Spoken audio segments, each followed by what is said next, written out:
everyone, welcome back to a new episode of AI Basics. Today in this video, I'm going to show you how you can download Sembly AI application on your Android device. Keep watching the video till the end. To download your Sembly application on your Android device, firstly go ahead and launch open your Play Store.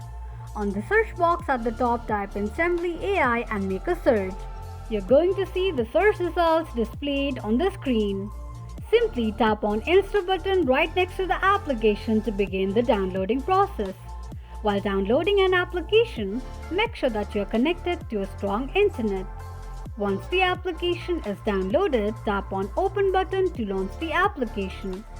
Open the application and that is how you will be able to download Sembly AI application on your Android device quickly and easily just in few steps.